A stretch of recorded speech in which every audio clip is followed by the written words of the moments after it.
Welcome back, everybody, to another episode of Pro Cuts. Today, we are joined by Karan Patel, the first player ever drafted to the major leagues with Indian origins. How are you, Karan? I'm good. How are you? I am good. So you are from Houston, Texas? Yes, I am. A small city outside called Sugar Land. Okay, so tell me, how good were you in high school? How good was I as a kid or as a baseball player? As a baseball player. Um, I'm progressed every year. I would say I definitely peaked my senior year, but going into my junior year, I finally got comfortable into who I was, and then senior year, I took light into that and just started shining. And you were a two-sport athlete, right? I played baseball as well as cricket for the USA national team. Cricket. Okay, so cricket's the sport, because I'm being naive American. Cricket's the sport where it looks like baseball. You bounce the ball up, they have a paddle, right? And they hit it really far, and there's no gloves, so you're catching it by hand. It looks like an intense version of baseball. Basically, yes, it's the British version of baseball, you can say. Okay, the British version of baseball. And that's a big sport in India also? Yes. I mean, if the Indian national team is playing and the population of India is like 1.3, 1.4 billion people, you almost have 1 billion people watching, plus everyone in the States and all over the country or all Wow. over the world. So did you want to be a cricket player growing up? So my dad actually played for the national team when he came over from India. And basically, growing up when I was 1, 2, every Sunday it was like a father-son thing. We'd go to the field. And by the time I was like 13, 14, I started noticing, I guess, that I was actually pretty decent at it. Didn't really think about it. And then my dad sent me to a tryout, and then I ended up making the under-19 team for the first time as a 15-year-old, which is pretty rare. And from there, I started taking it seriously. So I guess that's my like sophomore year.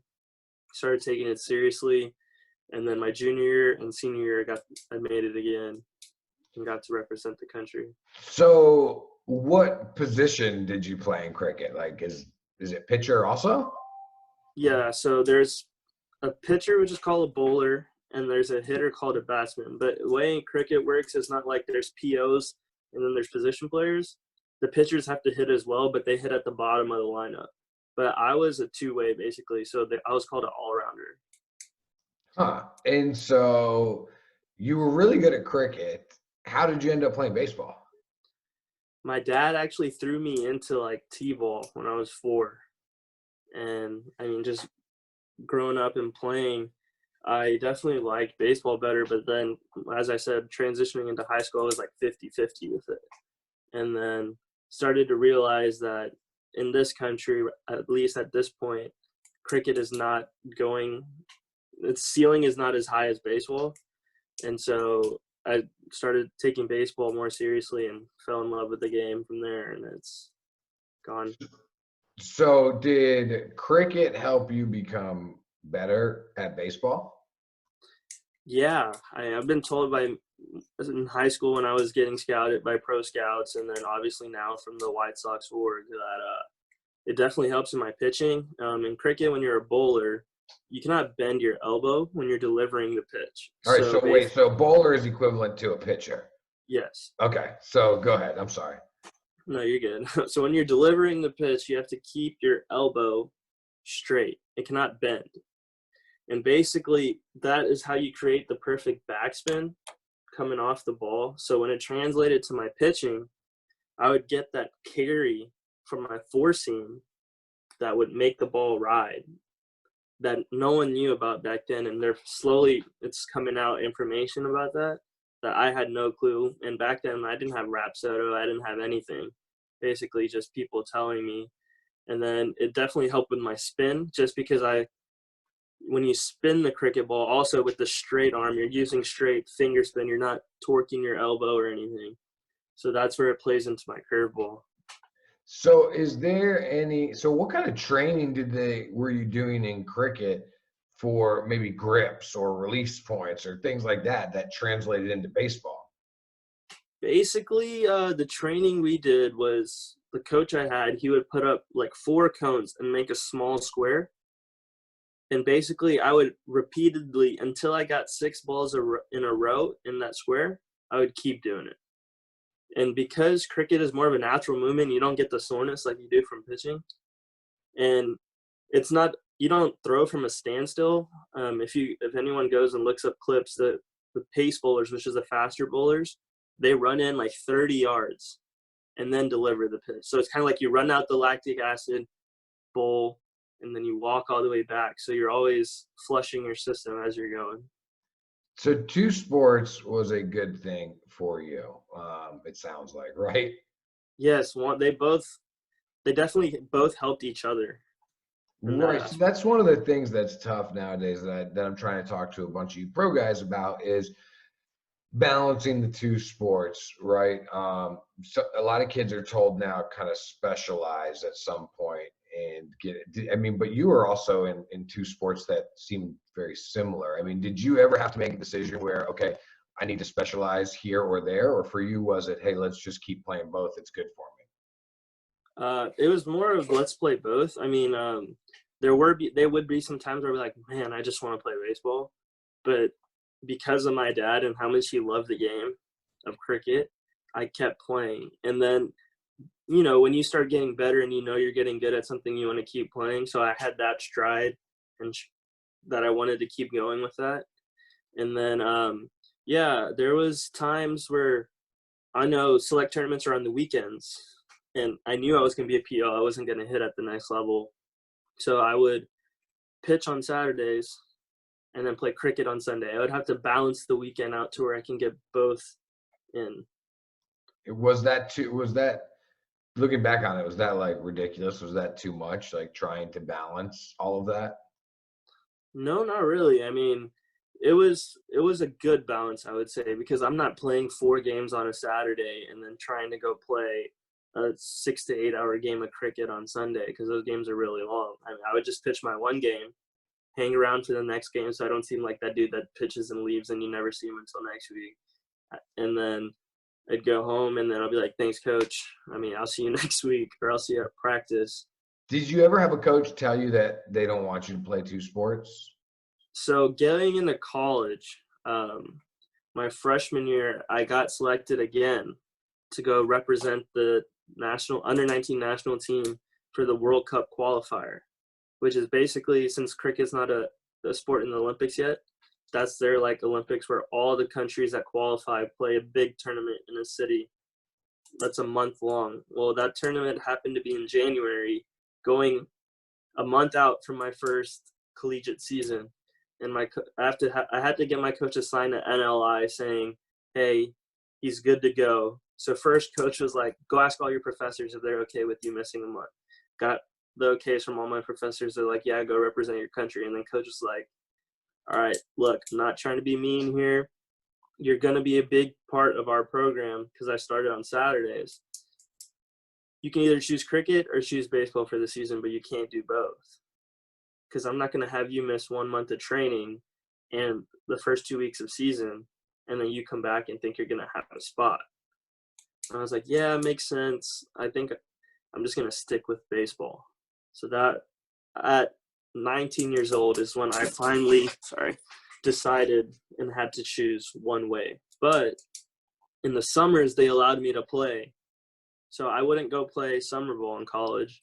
I would just play at home. I'd play cricket to keep my arm in shape and have my spin. So you continued to play cricket as a way of training your Training, arm. basically. Yes. Gotcha. Because you were saying, I also heard you say before that you didn't want to give it up because you knew how much your dad loved the sport. Did I hear you say that correctly? Right. All these trophies you see in here, he is the most winningest captain in Houston history. Wow. So, I mean, well-known. That's an interesting angle. Maybe we could just go down for a second is you have a dad who's really good at a sport. You feel some, you were feeling some pressure to play that sport for him at some time. Like, when did it kind of go from, I love this sport, I love playing it, my dad was good at it, to I might just be doing this more for my dad than for me? I think it started off the other way around. Like, at first I was playing for him just because he loved the game so much. And then slowly I started loving the game as much as he did. I probably didn't get to that extent to where he stays up till 5, 6 a.m. watching games on TV. But, yeah, I mean, at first it's always like, man, I got to go to the field.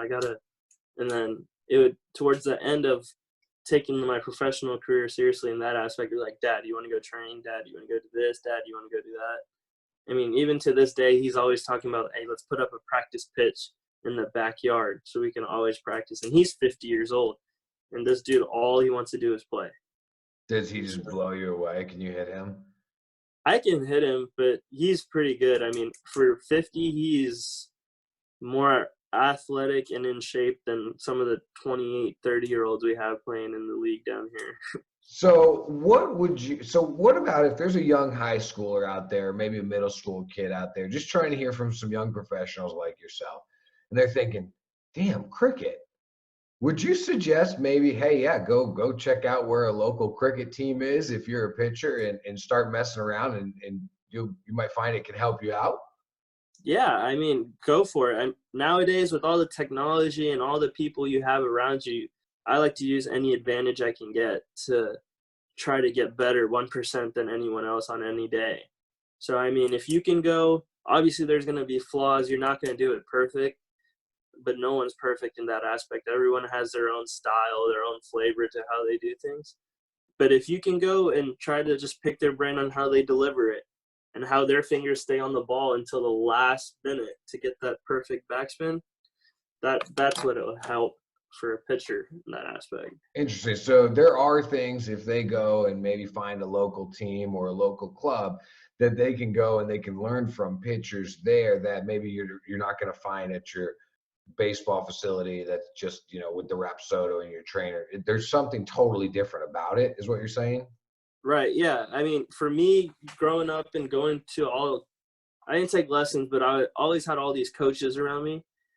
I mean, one coach might say something that didn't make sense, and another coach would say the same thing and put it in a different way, and then it would click. So main thing is just try to get information from anyone you can, and whatever way you can process it and help you, use that to your advantage.